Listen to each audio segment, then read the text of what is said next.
Hello and welcome to the presentation. My name is Kim Jackson. I am the trainer and technical coordinator at the Family Tree, where we are raising families up. And I'm so excited to present on today's topic, and it's called It's Time to Heal. So this presentation is designed to be interactive. So feel free to send me a note in the chat. And at the end of this session, we'll be able to answer any questions or discuss some details that weren't discussed earlier. We're going to be together for approximately 40 minutes or so. And I look forward to you participating with me and for me to share with you about It's Time to Heal. One of the things that I do encourage you to do is to take notes. And lastly, I want to just preface and give a disclaimer that I am not a clinician, but I believe that the tips and tools that I'm going to provide for you will help you with your healing process. So this is the Family Tree, Maryland's lead agency in the prevention of child abuse and neglect. And we connect caring communities and we help to build strong families to improve society for generations to come. And we do this by providing a wide variety of services and programs, including our parenting education classes, our intensive home visiting programs. We have a trained 24-hour helpline where people actually help to assist to get information for parents and children. We provide technical assistance to those persons that are interested in being childcare providers. We do not license, but we do help them to get licensed. In addition, we have a respite drop-in childcare service where children can be dropped off and pre-registered by parents for approximately 4 hours during the day. And this is designed to help parents in case they need to drop off their child because of an emergency, or even sometimes they just need to have some me time. And then we also have the community engagement, outreach, and training department, which is where I'm from, where we come out to the community and we come out to professionals and we provide a wide range of trainings and outreach services. And as you see, the Family Tree is connected and collaborates with many other agencies similar to ours that really aid in the prevention of child abuse and neglect. So as you see, we do a lot here at the Family Tree, and we invite you to stay engaged and to participate and see what we may have to offer for your family. So as the slide says, it's time to heal. And so for a few moments, we'll be having a dialogue surrounding it's time to heal. So why do you say, is it time to heal? Time is actually a unit that helps us to measure our existence in a place. It's a gauge to help us move forward, or it can remind us that we haven't moved at all and that we're stuck in a place where we are trying to get out of, but we don't know how. Good afternoon, Ms. Merritt. Time can also be defined as a limited period, but more than anything, time is a factor when it comes to healing. The longer we are hurt or stay wounded, the longer it takes to heal, because healing involves the unpacking of layers, which is the origin of our pain and so many emotions. Pain happens as a result of being wounded, whether mental or physical, through traumatic experiences. And when you think about wounds, think of them as open places in the body and or in the mind that, if left untreated or open, can enable disease, infection, and suffering to continue to occur. Many of us would treat a wound by covering it over with a bandage, but covering up the wound is not always most effective. Healing the heart, the mind, and physical body must come through exposing the origin of the wound and receiving the proper treatment over time for the heart, mind, and the body. So let's take a look at what we're going to be presenting on today. We're going to be talking about why it's okay not to be okay. We'll talk about the impact of trauma. We'll talk about how trauma impacts families. We'll define the truth of our pain. We will face our pain. We will get to the root of our pain. We will deal with emotions. We'll talk about the power of positive environments. We'll talk about the purpose of teardrops. And we have so much more to offer for today's presentation on It's Time to Heal. So if you look towards your right-hand side, you'll see something. Can anyone tell me in the chat? Can you tell me what you're seeing? Or you may take yourself off mute and tell me what that item is on the right-hand side. Anyone? Let's see what we have. Yes, Miss Jones, it is a Band-Aid. Thank you so much.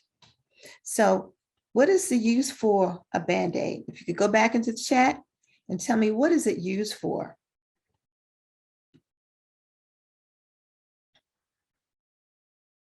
Don't everybody jump at one time?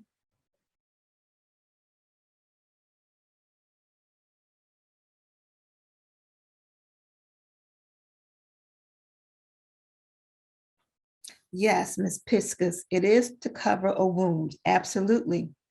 Anyone else want to contribute?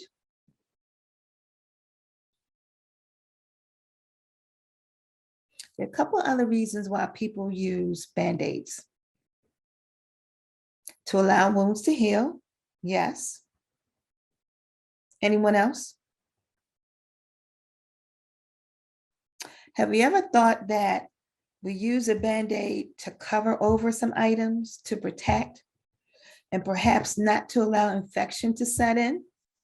Think about that for a moment. Our bandages used, are they for temporary or are they for permanent assistance with the healing of wounds? Temporary or permanent?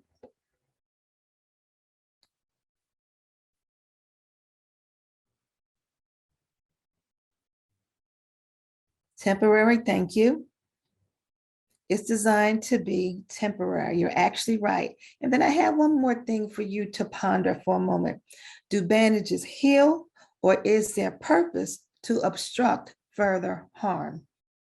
You can go in the chat. Let me see what your answers are.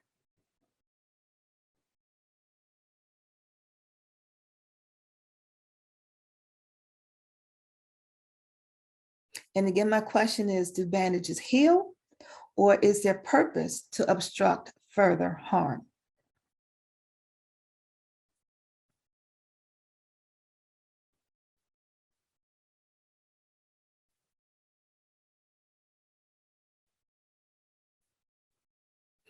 Okay, I'm going to continue on. Nobody wants to really answer that question because it is something that you really have to ponder.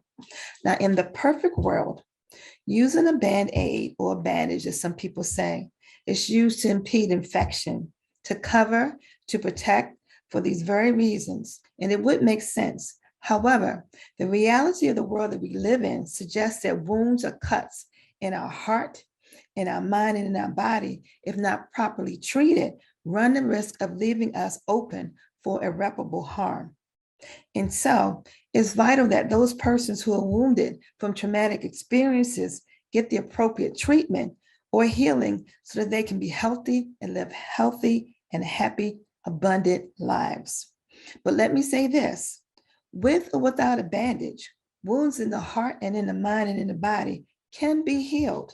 And I'm going to take a few moments to discuss why it's really important to heal.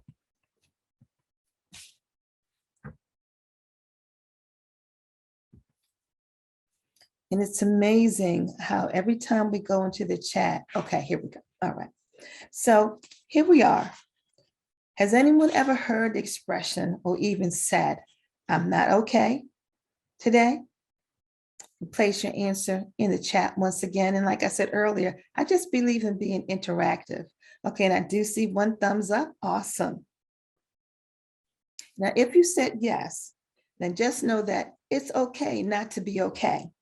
Traumatic experiences can leave us not feeling our best. Why is it okay not to be okay? Because that's your body telling you that something is amiss, that something needs to be addressed or attended to. This uncomfortableness in your body saying that something was off or something is off balance.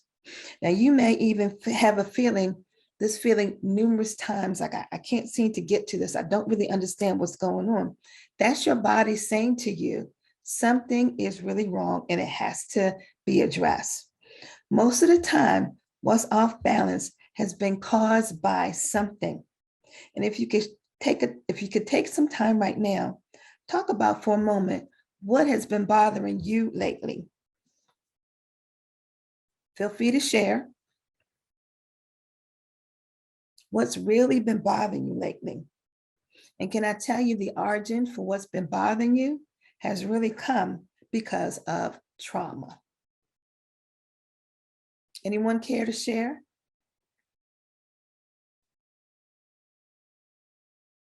Now, the thing is, our bodies will tell us when we're hungry. Our bodies will tell us when we're sleepy, when we have a headache.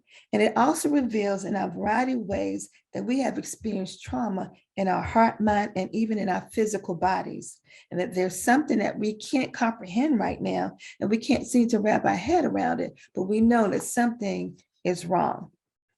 And that thing that we've experienced is called trauma. So here is the impact of trauma. Trauma, by definition, is a deeply distressing or disturbing experience involving a serious threat of injury or death. So here's an example of trauma. It may include physical or mental abuse. It could be rape, childhood maltreatment or neglect. It could be because of homelessness. It could be because you're unemployed. It may be because of intimate partner violence, murder, and so much more. Now, trauma can be experienced in the home, in our neighborhoods, and when we experience or when we witness crimes like the intimate partner violence. It's often committed by family members, friends, neighbors, people we thought we trusted, and people we don't even know. And there are three types of trauma. There's the acute, chronic, and complex trauma. Acute trauma involves a single event, like a natural disaster or a flood, or when there's sudden violence, like a loss of a loved one. And then you have the chronic trauma, and that involves multiple events. They could be varied, they could be cumulative. It's like when you are a victim of community violence or even war. And then there's the complex trauma, which is a combination of the chronic as well as the acute. It's a combination of them both. Now, wherever it happens or by whom that does it, we can all agree that trauma can make an impact upon the lives of so many people. The body has a way of remembering traumatizing experiences, so much so that when we find ourselves in a position that reminds us of that previously experienced trauma, we're triggered and we react through fight, fright, or fright. Well, in other words, we may get to the point where we fight others aggressively, we take flight and we run away, or we just become frightened at so many different things. Now, acting aggressively or being defensive through fighting is one thing. Running from a situation is another. And also fear causes us to sometimes become numb and we want to shut down. We've all seen some things that have happened to people when they've been traumatized, but it does not have to be a lifetime experience. So how does trauma impact families? Research demonstrates that trauma impacts all levels of the family in different ways.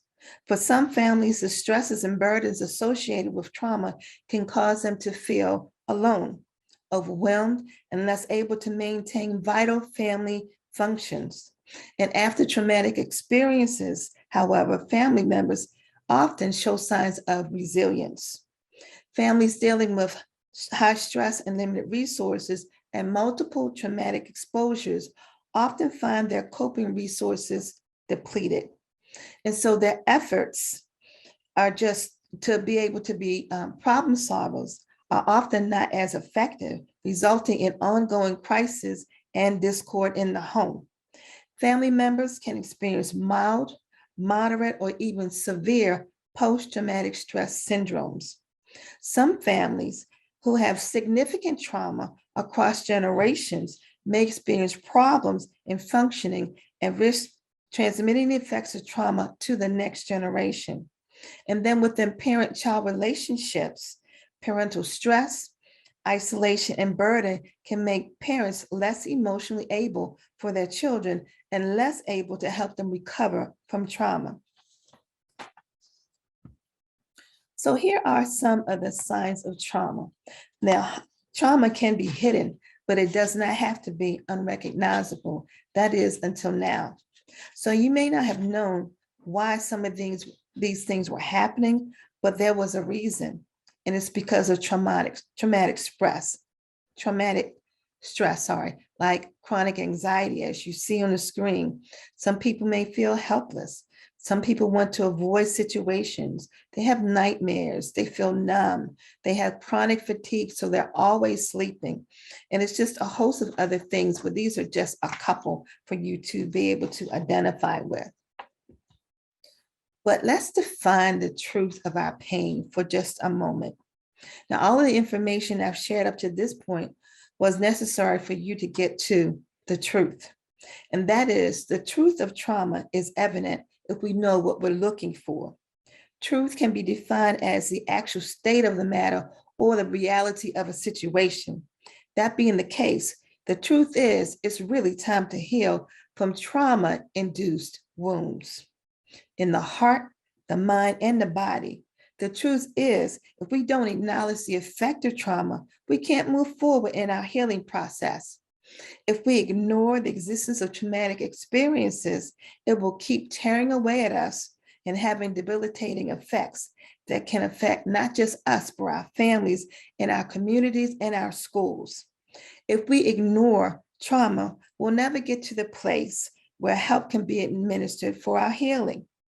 Stop for a moment and be quiet and reflect upon your truth about a traumatic experience. It's your truth, not anyone else's. No one is judging you, but it is your truth. Do you have an area in your life that needs healing? Something for you to reflect upon. My mom used to say years ago, to thine own self be true. So therefore, if you can't be honest with anyone else, at least be honest with yourself when it comes to trauma, truth, and pain. Acknowledge that you are in pain caused by trauma so that you can get the help that you need. So here we are, and we are facing our pain. There are times we absolutely must admit to ourselves that I'm hurting on the inside and it's causing pain being acted out on my outside. Your pain may look like aggressive behaviors towards others, like fighting. You may be impatient, demonstrated by how we treat people. You may be inconsiderate of others, acting selfishly, or it's just all about you. And you're not being kind towards others or being disrespectful. And then there are so many more, like, stealing from other people or being bullying.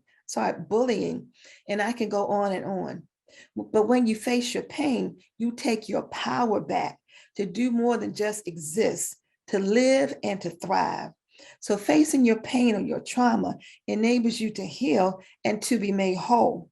Facing your pain disables the impact of your trauma. Recognition of the pain enables you to embrace an impending freedom to be healthy in your heart, your mind, and in your body. And for many of you, you can breathe again and you won't have to be subject to your trauma. So let's get to the root of your pain, shall we? Let's talk about pain. And we're going to talk about not using a Band-Aid approach to healing a wound. So as we discussed earlier, Band-Aids can cover, but they don't necessarily heal. Oftentimes, when we see people display actions in a way that to us doesn't make sense, we have a tendency to ask a question, what's wrong with you? And could it be that's not the right question? Here's a different approach. The real question is, what has happened to you to cause you to act in the way that you do? That's the real question. We may see people acting out, but we don't know why. We have to get to the root cause, especially with those that may act aggressive or even withdrawn. That's why it's important to get to the root. When you get to the root of trauma, we see exactly how to unpack layers upon layers of hurt and pain so we can get the appropriate treatment for them and work towards them being healed, because healing is a process.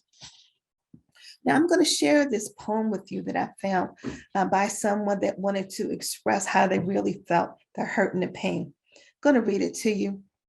I'm so tired of being broken. The pieces are becoming smaller and harder to put back together. I'm running out of tape and glue. It's all too time consuming. I'm so lost and I don't know what to do. I've become so numb to the pain. Please don't touch me. I'm scared of falling apart.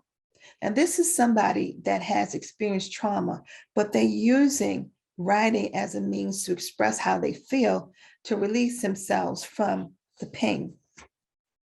So how do you deal with your emotions? What are you doing when you have an episode of your emotions that are very, very strong? Let's explore that for a moment. Here are some tips that may help you. When it comes to your emotions, sometimes we have to turn towards what we're dealing with instead of running away with it. That means that you're standing strong and you're standing firm. Next, we have to identify what's really going on with us and put a name on it, on what's really going on with our emotions, so it gets the proper treatment and assistance. Number 3, accept, but don't deny your emotions, because it's your body telling you that there's something going on that you feel. Number 4, understand the feeling is not designed to be with you forever, but it's just a way for your brain to say, let me show you what's going on. Let me show you what's going on with your inner turmoil. And then number 5, do some introspection and ask yourself, what's your trigger? What's setting you off? What's really going on? And number 6, lastly, allow your emotions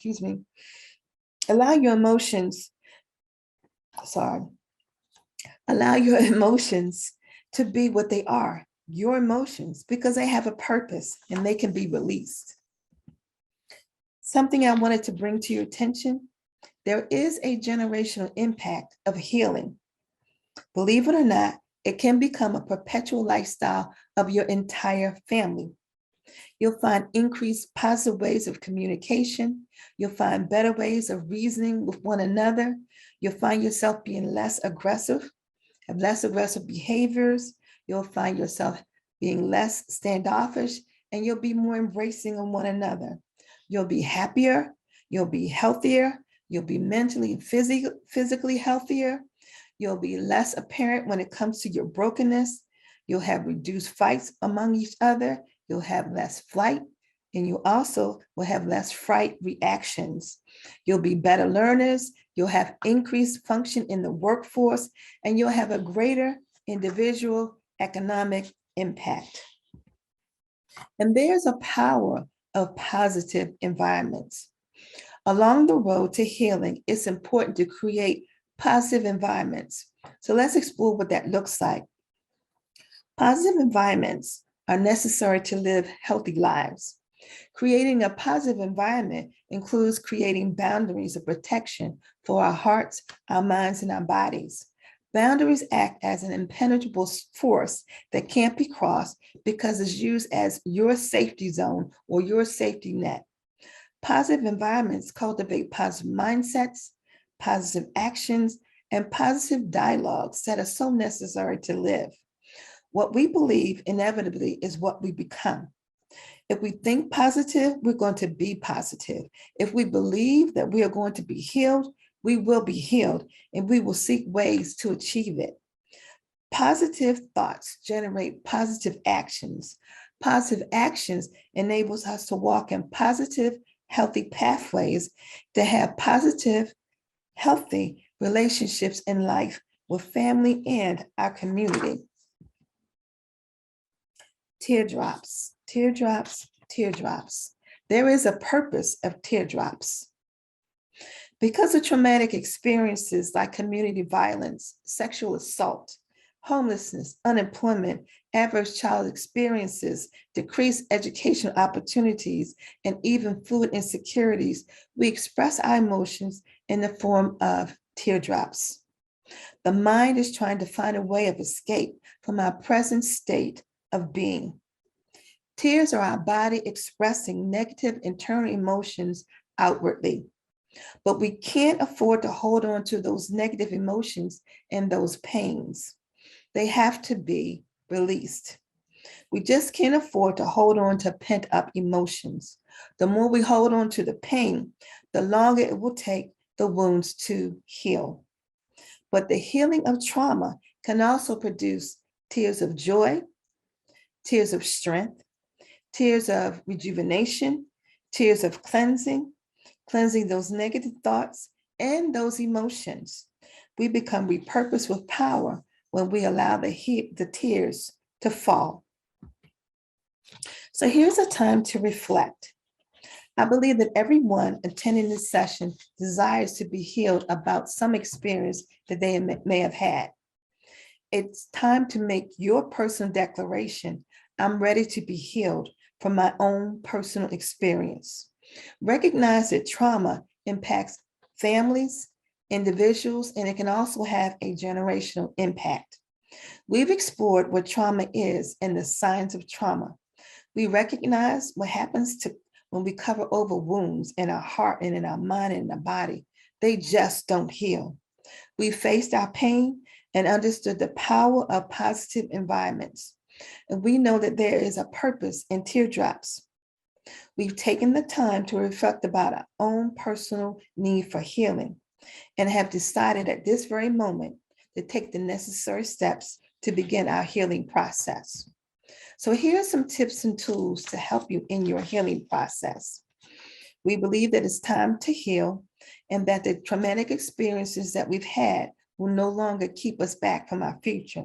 So I just ask that you would take a deep breath right now and know that your healing is on the way. So here are some steps. Here are some stress reduction steps that we can use to help us.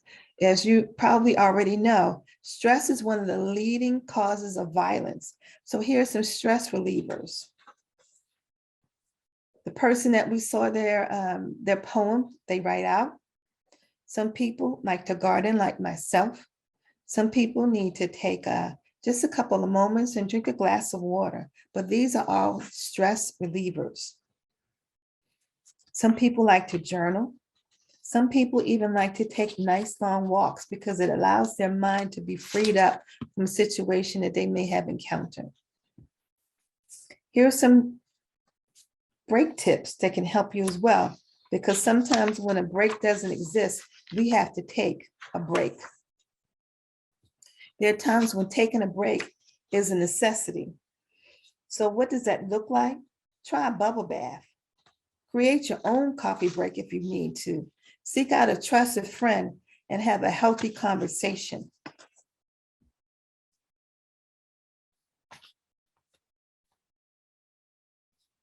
And now I'm going to do a 5-minute exercise. And I would have everyone, if you wouldn't mind, as long as you're not driving, to close your eyes right where you are. And I just ask that you would inhale for about 5 seconds, 4, 3, 2, 1, and exhale. Then inhale, 4, 3, 2, 1, and exhale. Now I want you to slowly turn your head to the right and hold. 4, 3, 2, 1, then turn to the front. Then turn slowly to your left. Hold. 4, 3, 2, 1. Turn to the front. And let's do that one more time. Turn to your right. Hold. 5, 4, 3, 2, 1. To the front. And slowly turn to your left and hold. 5, 4, 3, 2, 1.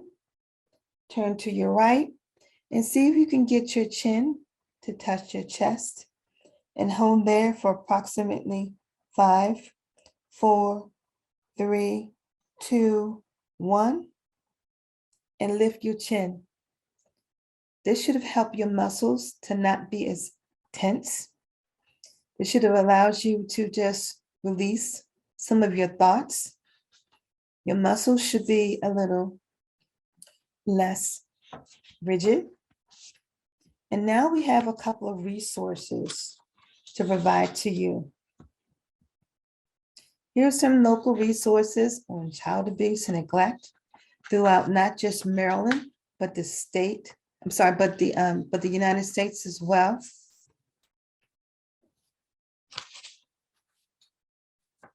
Might want to just jot some of these things down. And then lastly, I have a surprise. If you're interested in participating, first, please write down my email address. And my email address is kjackson@familytreemd.org.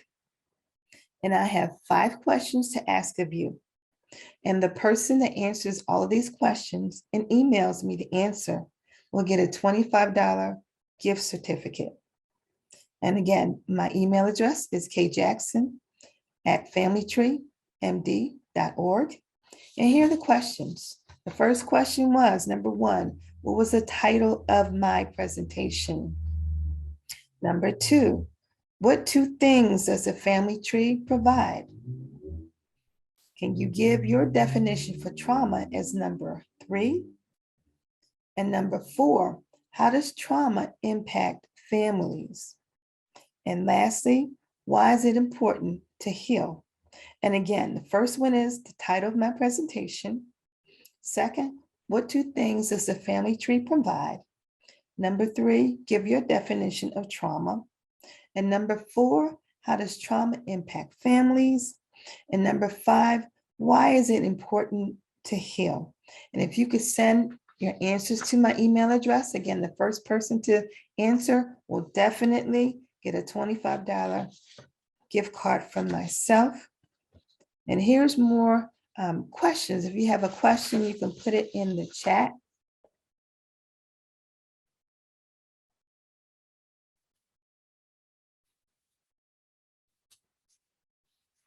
Okay, no questions. Well, I see you, Ms. Zena Harris. Thank you so much.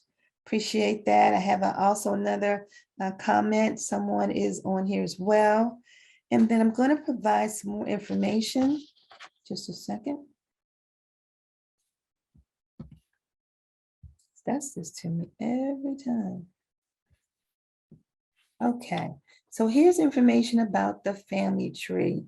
You can find us on our website, and that is www.familytreemd.org. You can find us on Facebook. You can find us on TikTok.